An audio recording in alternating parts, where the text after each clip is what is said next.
Hi అండి. ఈరోజు top cutting and stitching ఎలా చేయాలో చూద్దాం. ఇక్కడ షోల్డర్ లెంత్ 6 తీసుకున్నాను. టోటల్ విడ్త్ 9, 2 ఇంచెస్ ఎక్స్ట్రా తీసుకున్నాను. ఇక్కడ కట్స్ దగ్గర 21 తీసుకున్నాను. షోల్డర్ టు మన కట్స్ ఎక్కడి దాకా రావాలో, ఎక్కడి నుంచి స్టార్ట్ అవ్వాలో అక్కడి దాకా 21. Shoulder 3, neck width 3, neck length 6 తీసుకున్నానండి. ఇది కటింగ్ అయిపోయాక హ్యాండ్స్ ఎలా కట్ చేయాలో చూద్దాము. నేను హ్యాండ్స్ లెంత్ 10 తీసుకున్నాను. 2 ఇంచెస్ ఎక్స్ట్రా తీసుకున్నాను. చంక దగ్గర 11 తీసుకున్నాను. పఫ్ హ్యాండ్స్ పెట్టాలనుకుంటాను కాబట్టి 3 ఇంచెస్ లెంత్, 3 ఇంచెస్ విడ్త్ తీసుకున్నాను. హ్యాండ్స్ కట్ చేసిన తర్వాత మనం టాప్కి లైనింగ్ అటాచ్ చేయాలి. మెయిన్ క్లాత్ దానిపైన లైనింగ్ పెట్టాలి. లైనింగ్ పైన బక్రం క్లాత్ ఉంటుంది కదా, అది 2 ఇంచెస్ విడ్త్ ఉండేలాగా నెక్ ఏదైతే డిజైన్ వేసుకున్నామో అది కూడా అలాగే కట్ చేసి అటాచ్ చేయాలి. అటాచ్ చేసిన తర్వాత మొత్తం తిప్పి వేయాలి. టర్న్ చేసిన తర్వాత కూడా నెక్ స్టిచ్ చేసుకోవాలి. నెక్ కుట్టిన తర్వాత మిగతా సైడ్స్కి మొత్తం ఏదైతే ఉంటుందో అక్కడ కూడా స్టిచ్ వేయాలి.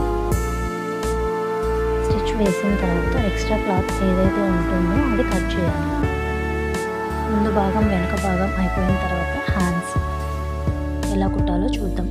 మెయిన్ క్లాత్, దానిపైన లైనింగ్ పైన బక్రం క్లాత్ పెట్టాను. ఇక్కడ నేను కర్వ్ హ్యాండ్స్ పెట్టాలనుకుంటాను కాబట్టి కర్వ్ షేప్ అనేది ముందే మార్కింగ్ వేసుకున్నానండి.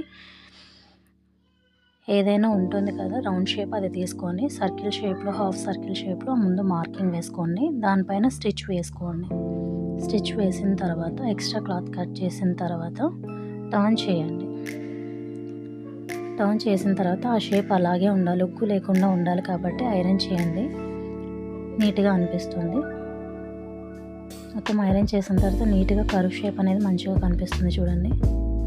తర్వాత ఎక్స్ట్రా 3 ఇంచెస్ హైట్ విడ్త్ తీసుకున్నాం కదండి, అక్కడి నుంచి యువతల దాకా చిన్న చిన్న ఫ్రిల్స్ వేసుకోవాలి. మిడిల్లో మనకు ఎక్కడైతే ఉంటుందో అక్కడ మార్కింగ్ చేసుకోండి, మీకు కుట్టేటప్పుడు ఈజీగా ఉంటుంది. మొత్తం ఫ్రిల్స్ వేసిన తర్వాత పఫ్ అనేది నీట్గా అనిపిస్తుంది చూడండి. 2 హ్యాండ్స్ కుట్టిన తర్వాత ఇక్కడ ఇందాక మనం వేసుకున్నాం కదండి, టాప్ కుట్టుకున్నాం కదా, దానికి ముందు భాగం వెనక భాగం షోల్డర్స్ అటాచ్ చేయండి. ఇక్కడ క్లిప్ మిస్ అయింది. ముందు భాగం వెనక భాగం అటాచ్ చేసిన తర్వాత హ్యాండ్స్ మిడిల్ దగ్గర నుంచి, షోల్డర్స్ మిడిల్ దగ్గర నుంచి ఎక్కడి దాకా చివరి దాకా కుట్టేయండి. తర్వాత మిడిల్ నుంచి అటువైపు కూడా ఇంకో స్టిచ్ వేసేయండి. నెక్ కూడా మంచిగా అనిపిస్తుంది. హ్యాండ్స్ కూడా మంచిగా పఫ్ బాగుంది చూడండి. హ్యాండ్స్ స్టిచ్ చేసిన తర్వాత మార్కింగ్ వేసుకోవాలి. మనం మెజర్మెంట్స్ ఏదైతే తీసుకున్నామో మార్కింగ్ వేసుకోవాలి. హ్యాండ్స్ దగ్గర నుంచి మనం కట్స్ ఎక్కడి దాకా రావాలనుకున్నామో అక్కడ చిన్న మార్క్ ఇవ్వండి. అంతవరకు స్టిచ్ చేసి కట్స్ దగ్గర రఫ్ ఇవ్వండి. మొత్తం అటువైపు ఇటువైపు కుట్టిన తర్వాత కట్స్ దగ్గర మార్కింగ్ ఉంది కదండి, అక్కడి నుంచి కింద దాకా ఒక 1 ఇంచ్ విడ్త్ ఉండేలాగా చూసుకొని కింద దాకా ఒక కుట్టేయండి. లూజ్ కుట్టు వేయండి. తర్వాత మళ్ళీ కట్స్ దగ్గర అటువైపు ఇటువైపు ఫోల్డ్ చేసుకుంటూ కుట్టండి. ఇక్కడ చూపిస్తున్నాను కదా, ఇలా కుట్టిన తర్వాత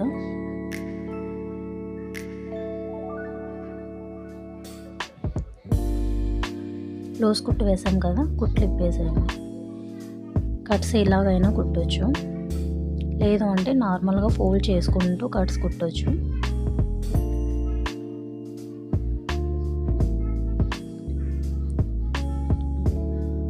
రెండు రకాలుగా కట్స్ కుట్టుకోవచ్చండి. మొత్తం కట్స్ కుట్టిన తర్వాత ఇంకో డబుల్ స్టిచ్ ఉంటుంది కదా ఎడ్జ్కి, అది కూడా వేసేయండి. అది వేస్తే నీట్గా అనిపిస్తుంది. చూడండి, కట్స్ ఇటువైపు అటువైపు రెండు వైపులా కుట్టుకోవాలి ఇలాగే. ఇక్కడ ఇంకో క్లిప్ ఉందండి, అది మిస్ అయింది. కట్స్ అటువైపు ఇటువైపు కుట్టిన తర్వాత కింద కూడా ఫోల్డ్ చేసి కుట్టండి, అది మిస్ అయింది.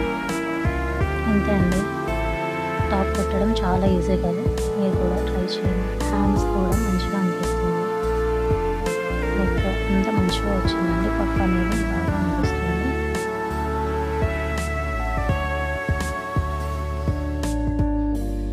టోటల్గా అంతా స్టిచ్ చేసిన తర్వాత నేను వేసుకొని చూశాను, చాలా బాగుంది. మీరు కూడా ట్రై చేయండి. Thank you.